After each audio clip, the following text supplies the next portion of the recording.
selfish ape. Soon you'll know why. I'm the primate we all unknowingly carry inside. I belong to the most successful tribe that ever existed. But I'm desperate. Something has gone wrong. I'm going to show you how I got to this point. It all started many, many years ago.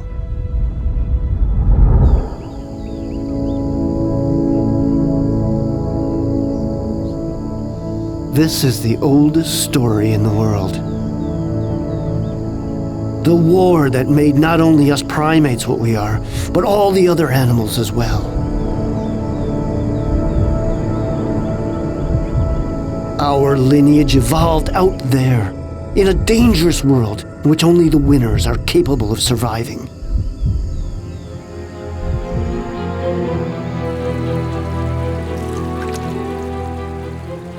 Some families acquired fangs.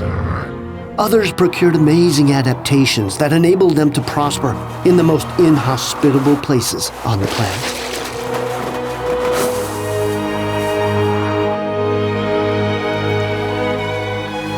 These fierce clashes made us learn. They shaped us in the only law we have become the true masters of. To compete, to eat, to destroy.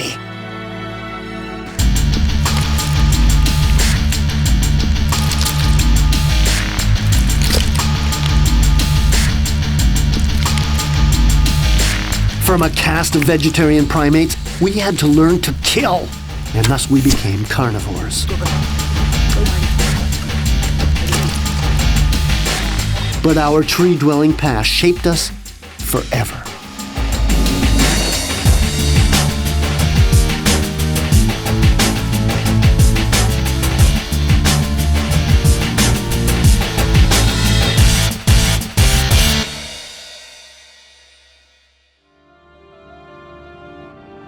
Everything was going well. Our species extended throughout the entire planet like an oil slick. The great African plains taught us the importance of an efficient brain with which we could hunt the most colossal creatures and eat them.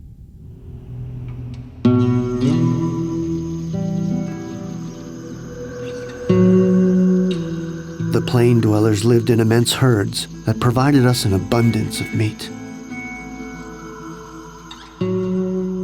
We finished almost all of them off.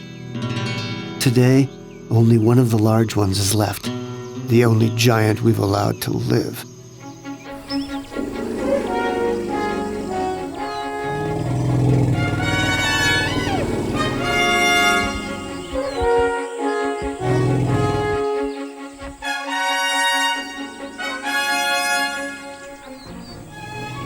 The African elephant is a vegetable-eating machine that can radically change the landscape it inhabits.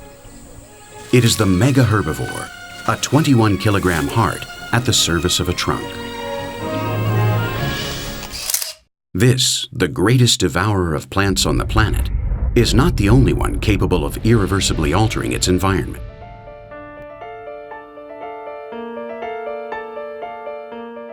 There is an ape whose capacity to multiply can be qualified as plague-like.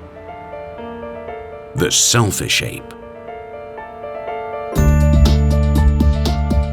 Human beings are not foreign to this race that lasts millions of years. As animals, we are very much a part of it.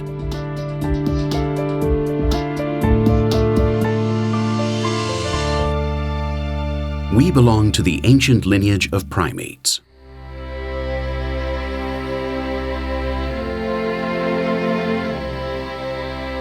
Our family began with animals similar to these, primitive insect eaters, small and insignificant nocturnal creatures that scurried to the haven of forests dominated by giant reptiles. Little by little, these big-eyed shy beings expanded their diet and solved the digestive problems brought on by consuming plants. Our ancestors discovered that fruit and leaves were abundant. In order to exploit this new resource, evolution provided them with everything they needed. Their vision improved to find ripe fruit. Their eyes moved to the front of their face, and their hands evolved to grab and rip with precision. With this new binocular vision in color, their appendages fit for manipulation, and their ever-increasing brain size, they slowly dominated the three-dimensional world of trees. Between 25 and 35 million years ago, these animals began to evolve into true monkeys.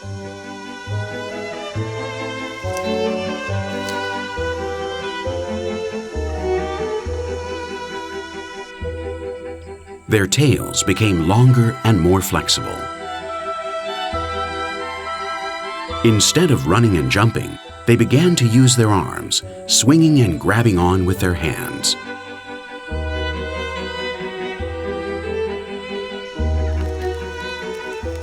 They would later lose their tails, and their greater size allowed them to feel more secure when they sporadically ventured onto the ground. We are the descendants of apes of the forest, a relatively pleasant ecosystem replete with food. Up there, they were safe from the butchers of the ground, armed with claws and enormous teeth with which we cannot compete.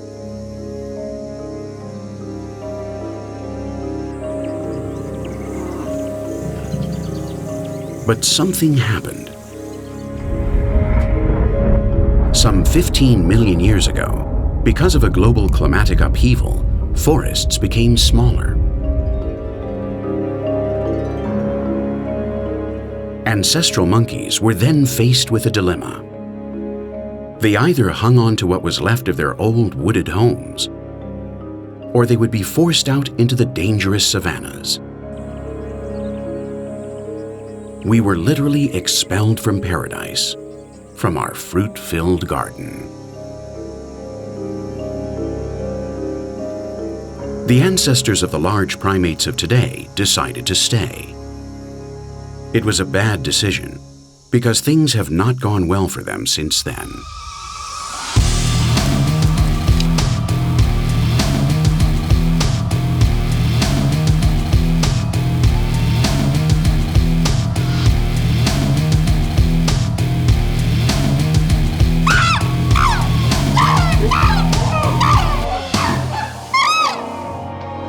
The descendants of those who fled are us.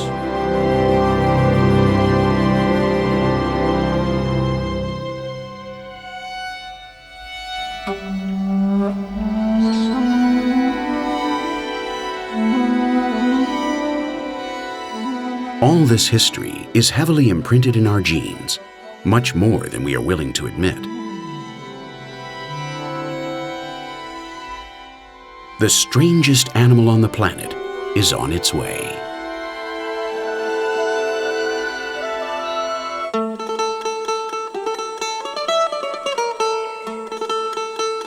But a diet of fruits and nuts that had sustained us in the forests could be readapted to one of roots and bulbs from the ground. Instead of lazily stretching an arm to grab the ripe fruit from a branch, as we had done in paradise, down here we had to scratch and dig the hard earth with much effort, just as these bushmen from Namibia do today. The savanna is a more hostile habitat than the forests.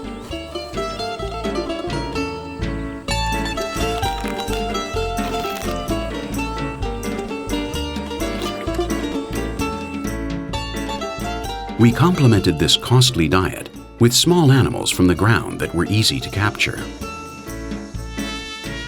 Each insect was a treat, each egg or invalid chick a gift.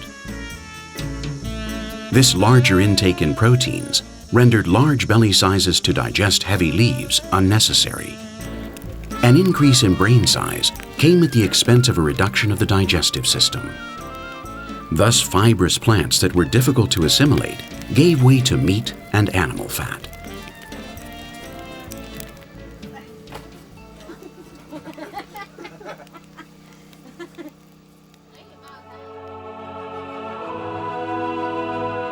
We thus arrive at the last million years of our story, and to a series of increasingly dramatic events that have made us who we are today. Though they lacked claws and fangs, ancestral apes had a large brain, good eyesight, and prehensile and efficient hands inherited after millions of years of eating fruit.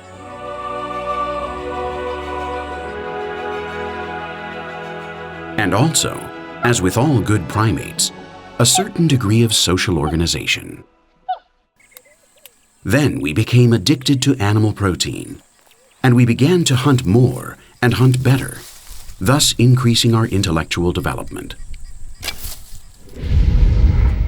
Only by observing our origin and studying the biological aspects of the way in which we currently behave as a species can we understand our extraordinary existence. We became organized primates who hunted. This makes us unique among all existing apes. The bad thing is that a change like this produced an animal with a dual personality. Too little time has gone by for us to forget our old vegetarian ways, while we hurriedly assume the new ways of carnivores. Our body and lifestyle were designed for a forest, and quite suddenly, in evolutionary terms, we were expelled into a world in which we could only survive as intelligent predators. This has affected our behavior until today, and there is no suit and tie or technology that can hide this. That's how it was. Every part of this body, all of our abilities and behaviors, are a product of evolution. These eyes that can see in color, these hands that are capable of shooting, and this brain that is wont to doubt it all.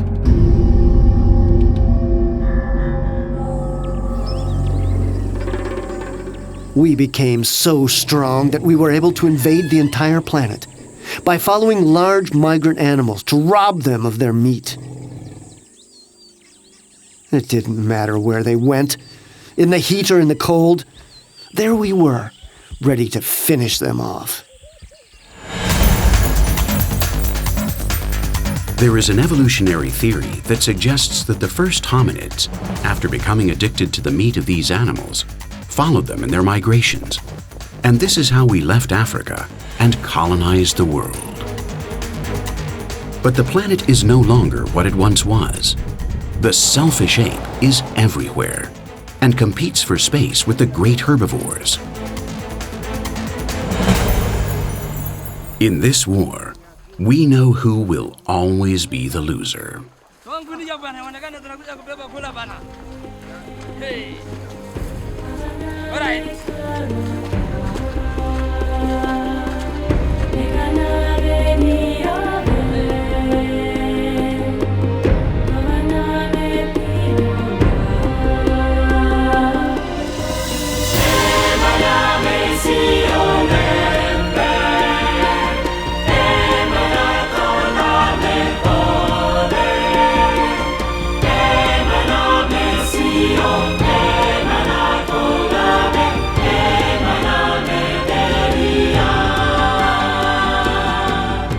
In no time, meat was not enough. We wanted it all. Ivory for the office of a selfish ape. Mankind has crowned itself the king of creation. Its extraordinary cultural and technological evolution have enabled it to rule the planet and all its creatures.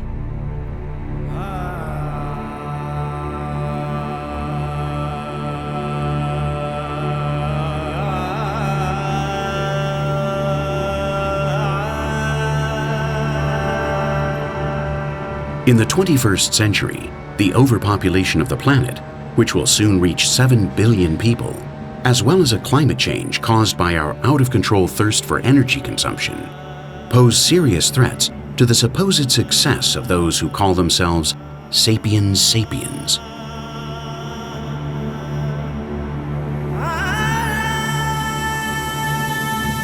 The most powerful ethnicity born in the new age of communication and globalization is the tribe of the suit.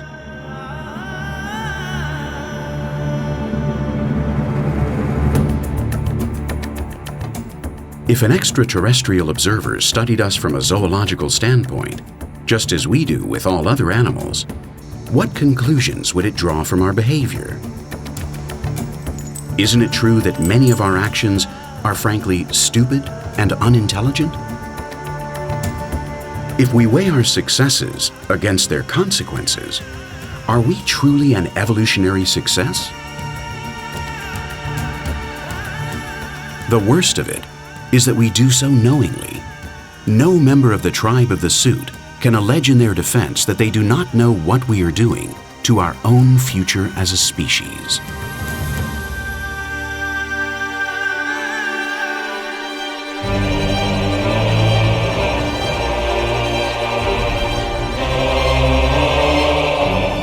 The chaos in which we live is a sum of egotisms that do not make us happier. It might be that the price of success is too expensive. We equate wealth and power with massive consumption.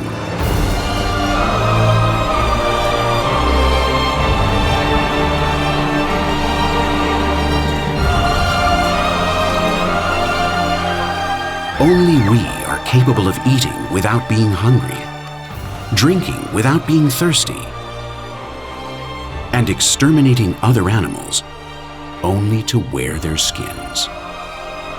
The great herds we used to venerate as if they were gods are now just an obstacle in our way.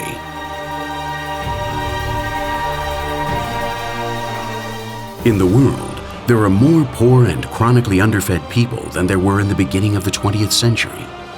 Radical and religious groups kill each other at a never-before-seen scale, and nuclear arsenals hold enough weaponry to permanently finish off the human species.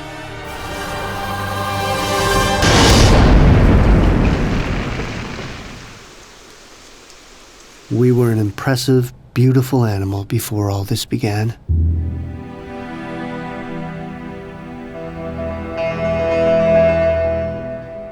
The enormous variety of cultures that used to exist on Earth, of tribes and of human ethnicities, are as such being exterminated.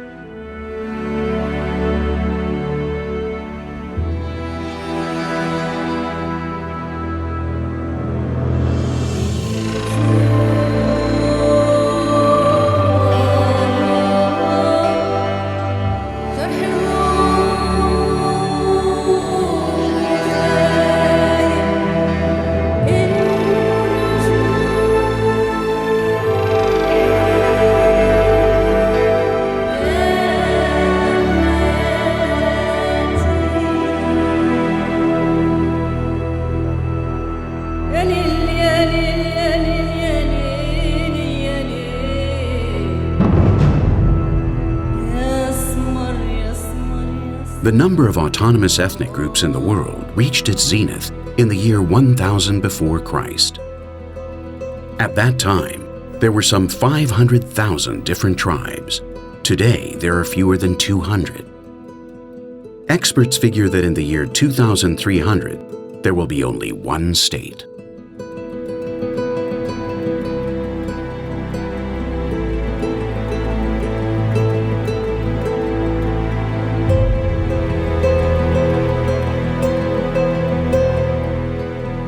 Millions of traditions and of cultural learnings linked to the different landscapes of the planet have disappeared before the single uniform current of thought that passes over them like an inexorable steamroller.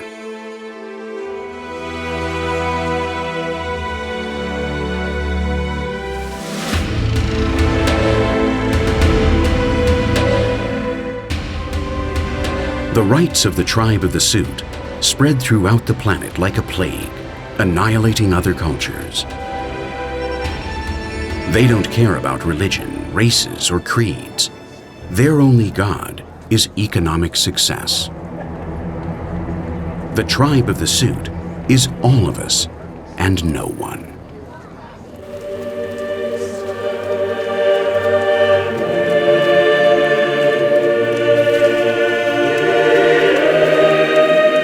The long existence as fruit eaters has taken them to a very different jungle in which they can no longer drink from puddles. Here, herds of steam horses roar, and darkness is an illusion.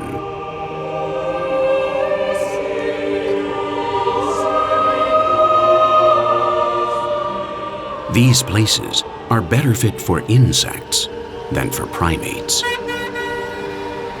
For the last 25,000 years, our bodies and our minds have been one and the same. We got here biologically through natural selection, a rather slow but persistent engine that is difficult to change without help from the millennia. However, there is yet another force that is causing a great conflict for us: cultural evolution.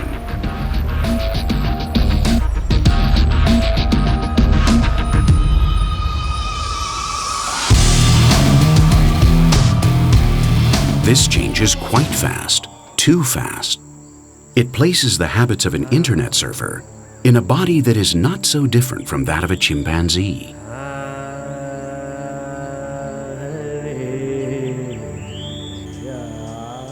Having reached this point, there can be no doubt that we are truly a very strange primate. Long legs, strange feet. But the most striking physical characteristic of our body is the lack of body hair. We are a naked monkey.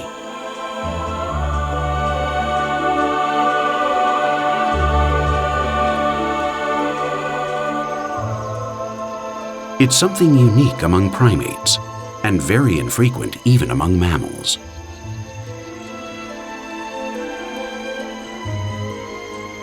Of over 4,000 species of living mammals, only a handful lacks any hair on their bodies. This is because mammals' fur was one of the great physiological advantages that allowed them to blossom.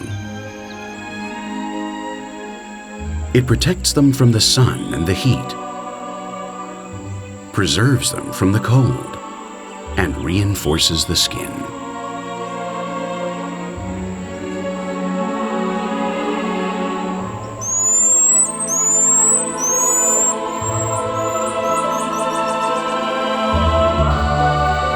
The other mammals that lost their fur like us did so mainly because they changed their land-based medium for another.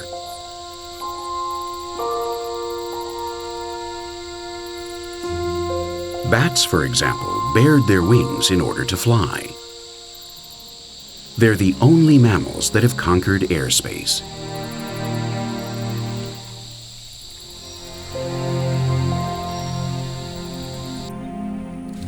Diggers like the armadillo lost their coat because it is unnecessary for underground living.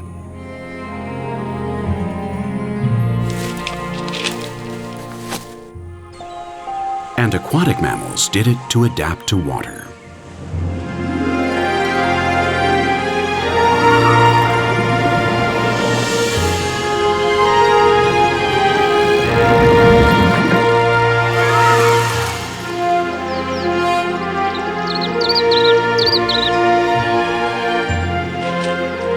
Others, like the rhinoceros and the elephant, became bare because of the particular problems their large size posed in warming up or cooling down.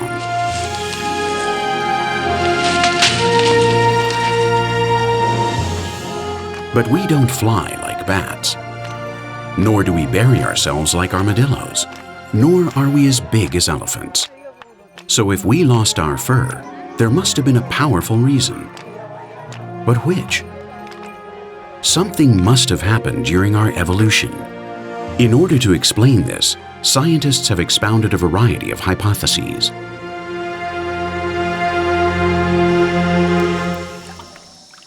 One of them is that certain immature features of primates were conserved and prolonged in humans during our adult lives. It's as if we were born and remained physically premature without completing our physical development, thus remaining in a previous fetal stage without barely any hair on our bodies, like this newborn orangutan. Evolution favored the development of the brain, turning the hunting ape into an infantile ape.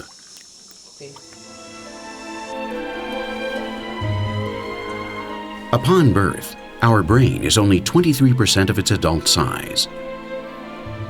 Its growth continues for up to 10 years after we reach sexual maturity, and it isn't fully developed until approximately the age of 24.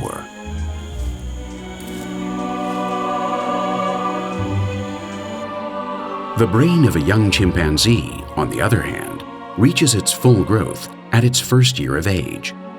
Therefore, a lack of body hair and an underdeveloped brain are infantile features.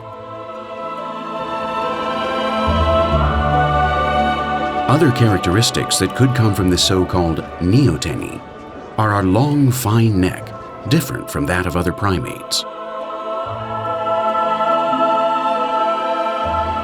The position of the cranium at a right angle, a flat face, small and late emerging teeth, and the big toe, which has not moved to the side as it has in the great apes.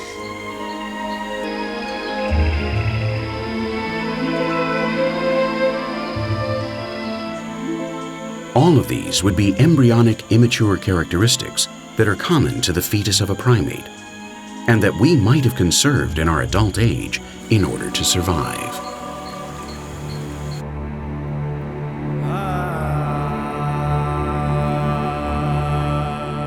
But the most attractive theory is undoubtedly the one that explains that we had an evolutionary past closely linked to water. In other words, that we were once practically a marine mammal.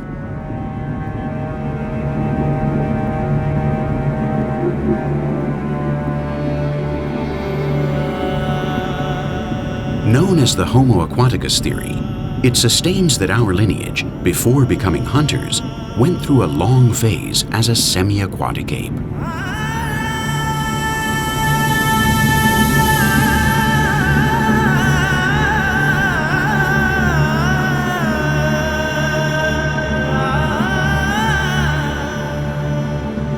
According to this theory, our ancestors moved to tropical beaches in search of food.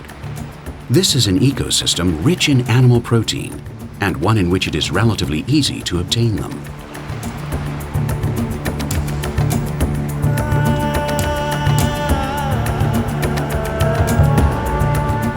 In the beginning, we searched for seafood and coastal animals in line with the tide, within the sand and the beach rocks. But little by little, we spent more time inside the water, learning to swim and to dive.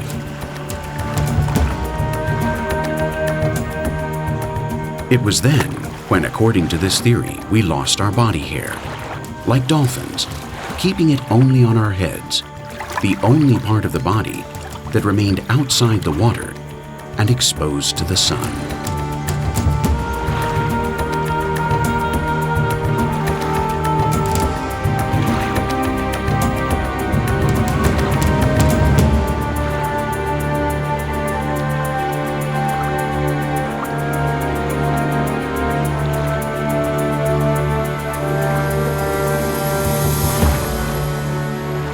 The shores of these seas, warm and full of protein, might have had another positive effect on our cerebral development.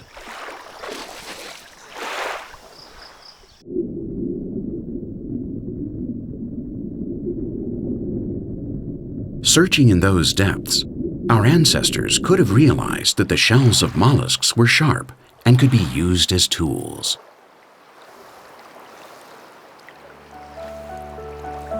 The Homo aquaticus theory finds evidence in a few morphological characteristics of our current body.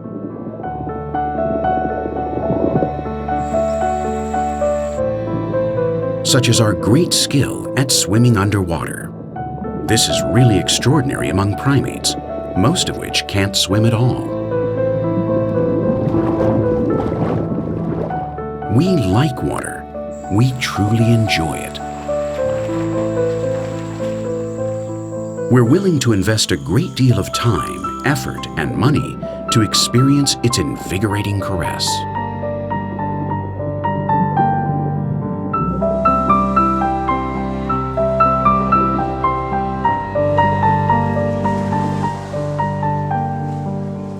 Our idea of happiness and luxury has always been linked to a bath.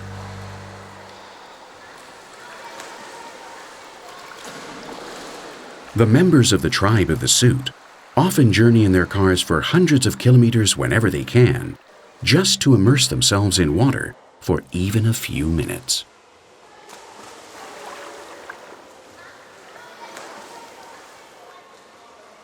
There is something ancestral in this habit of ours that is so different from the rest of the primates.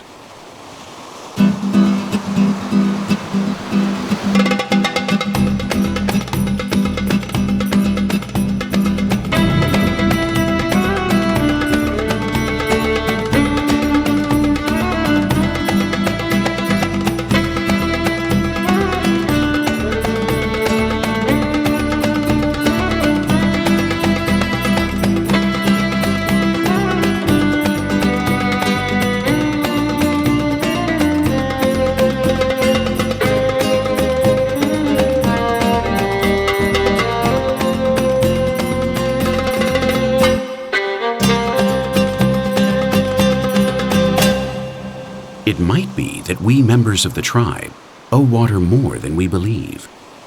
Our bodies have a few interesting characteristics that fit in with this hypothesis, such as the layer of fat under our skin, which we share with cetaceans and seals, and which the rest of the primates lack.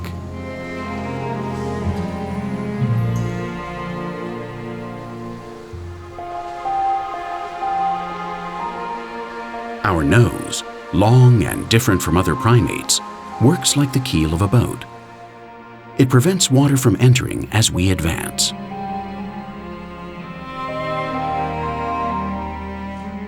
It's a perfect valve that closes the orifices, making water flow on either side.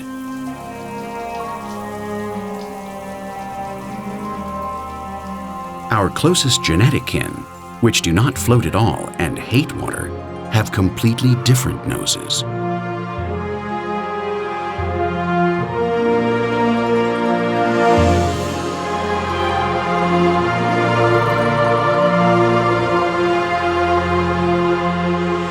All except one. There is a primate in Borneo that doesn't mind swimming, and its most striking feature is the one that lends it its name. The proboscis monkey has a nose that makes it look suspiciously like us. We both swim. We both have noses different from the rest of our primate cousins.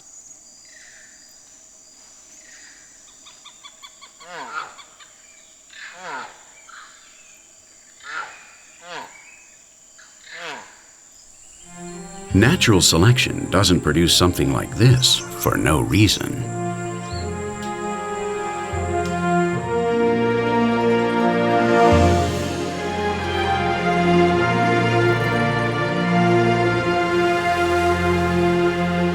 The defenders of the Homo aquaticus theory say that this also explains a few of our other anatomical peculiarities, such as the elongated shape of our body, the vertical posture we walk in, or the voluntary control of our breathing, more common to dolphins than to primates.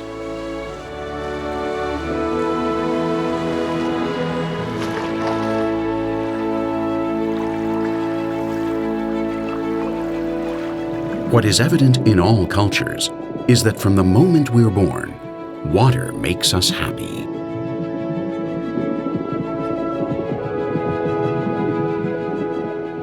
Even our valuable hands, especially sensitive compared to those of great apes, have evolved according to this theory to feel for food underwater. To capture invertebrates in a medium in which the sense of touch is indispensable.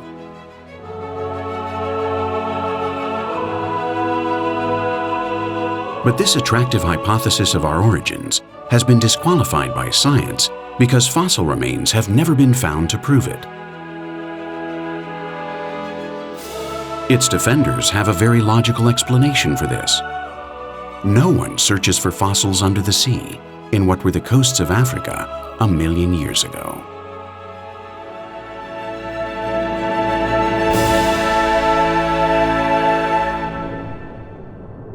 Wherever it may have been, what we are today, we owe to evolution in a specific medium.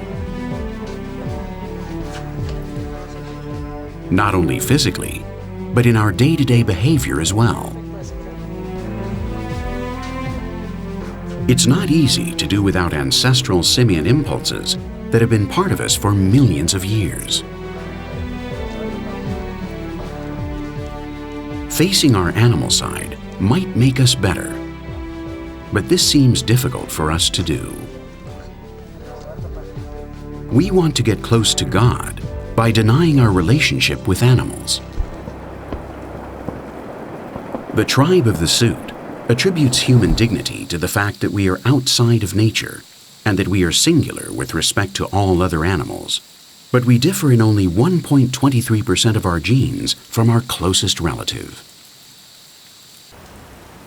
We try to define ourselves as alien to them at any cost. We want to differentiate ourselves. We look for that characteristic that distinguishes us from the rest, but we can't seem to find it.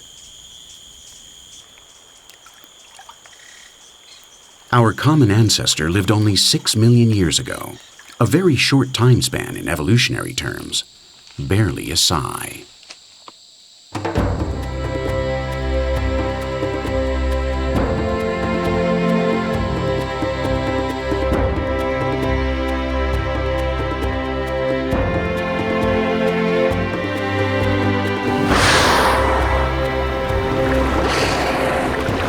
First, it was said that we were the only ones to communicate in a complex language, but this wasn't true. In the 1960s, Roger Payne discovered that cetaceans also do so.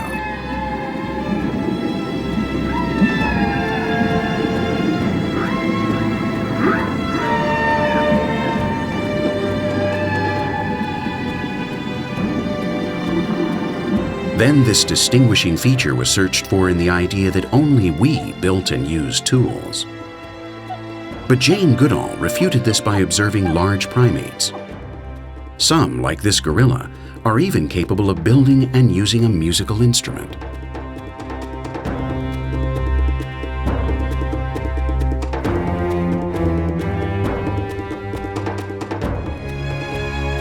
And finally, it was believed that only we were capable of having a culture. But it has been shown that other animals also have one.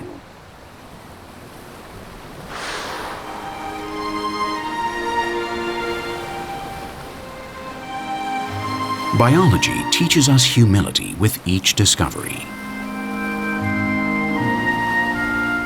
These orcas from the Valdez Peninsula in the Argentine Patagonia are capable of inventing new behavior patterns and actively teaching them to their offspring. The adults are training the young orcas to reach into coastal sands in order to capture the offspring of Patagonian sea lions that bathe in shallow waters. This is culture, to discover something different that no orca has ever done before and deliberately transmit that to their descendants. Therefore, the orca has culture just like we do.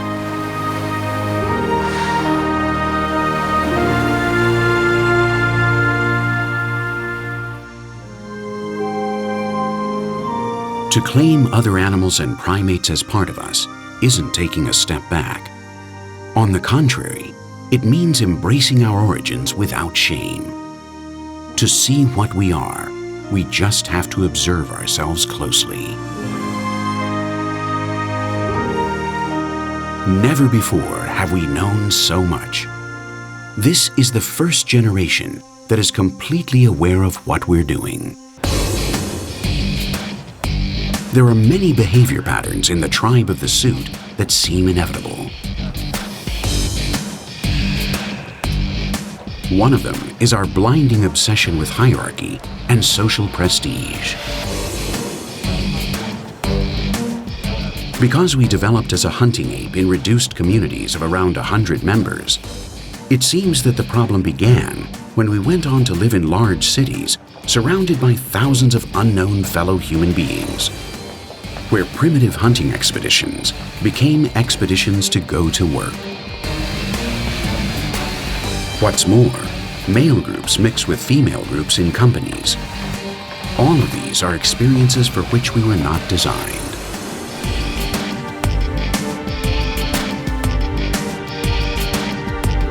In reduced primate groups, it seems easy for the dominating hierarchy to find its place and establish itself.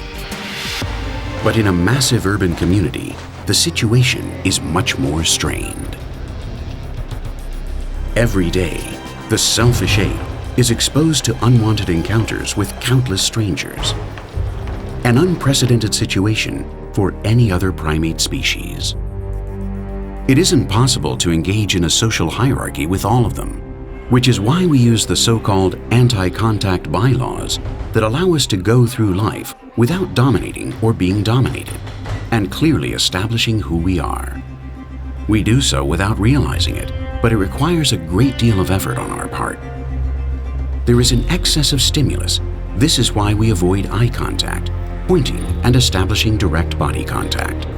This is why greeting practices have been ritualized. The handshake was adopted to enable slight contact while keeping a proper distance. Its origin seems to be this.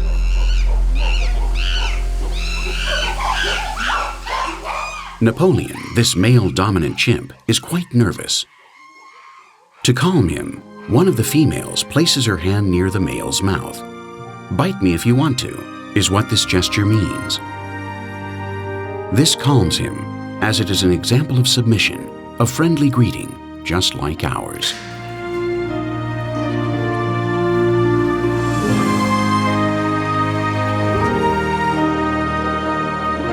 The kiss on the cheek also comes from the primate act of sniffing each other in order to obtain information about a possible mate. We have rendered it devoid of all sexual content, but we still do it in many parts of the world.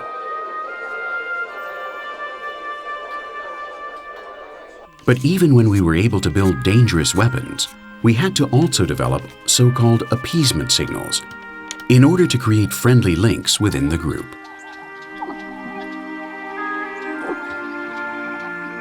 One of the most common signs of appeasement among our cousins involves a secondary individual cleaning and ridding a dominant of parasites in order to gain favor or protection, removing parasites from places he cannot reach with his own hands.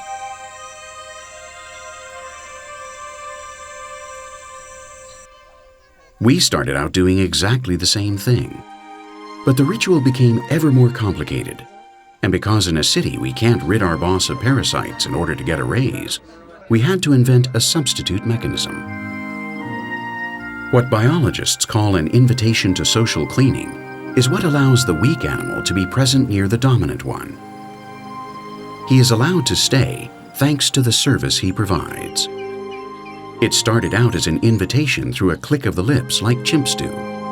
And scientists believe that in us, it first became what we call smiling, and later evolved into language.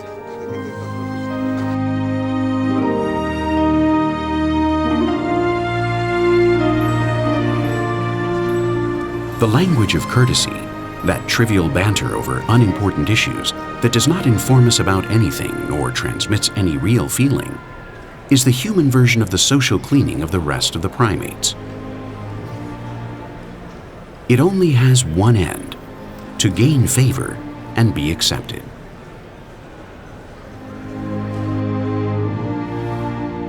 One exception to this language of courtesy is the business meeting.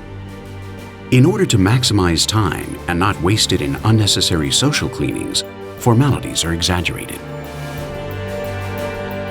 Here, everyone already knows the hierarchy.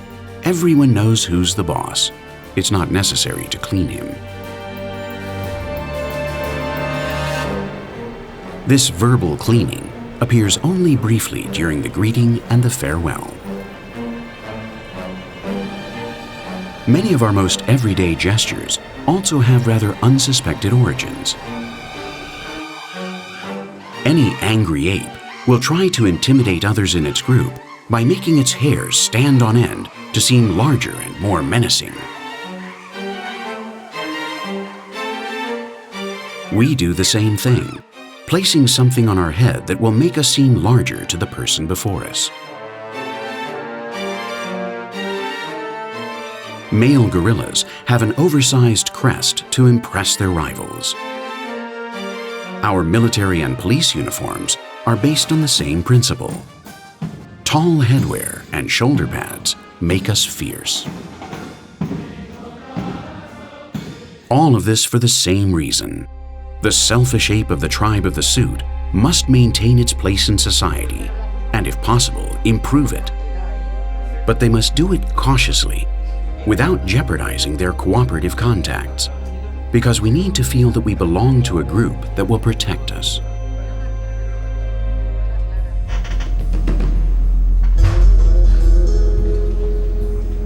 This is where the system of signs of submission and of aggression or dominance come into play. Group collaboration requires a high degree of uniformity, both in terms of clothes and of behavior. But there is still a large margin for hierarchic competition.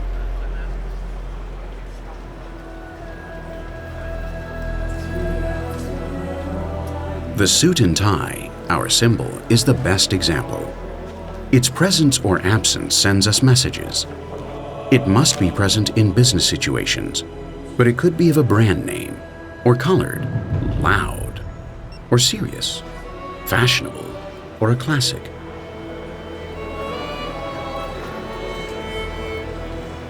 In social encounters, all of the selfish ape's fears are laid bare. It's easy to tell who the dominant individual is in a meeting just by observing them. They're the ones who don't eat, nor drink, nor scratch themselves, nor do anything compulsively. They're at ease. They make eye contact. They're the alpha male or female, and they know it. Everyone knows it. We're hungry for prestige. We're a tribe of competitive status seekers. We spend our whole life trying to climb the social ladder simply to impress others. The important thing is to not be less than our neighbors.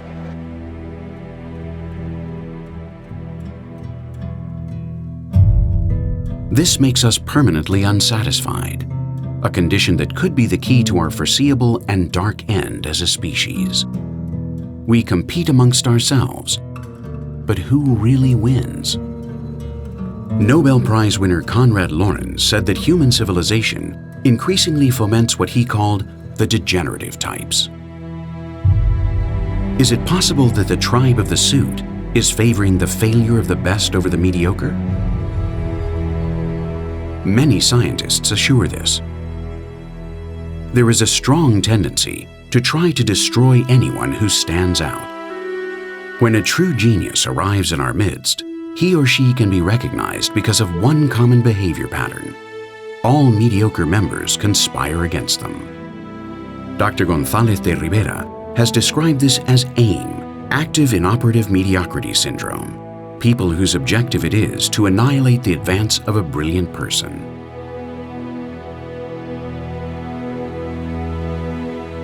If it's true that this is happening, everything makes sense. The tribe of the suit has inverted the natural order of things, changing natural selection, which prized the most prepared, for social selection, which gives power to the worst. We're out of control as a species.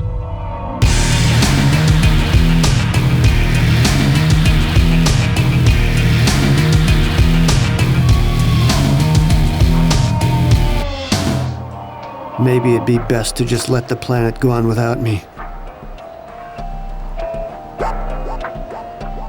Or maybe I might be able to change. That's only a matter of time. A very little time.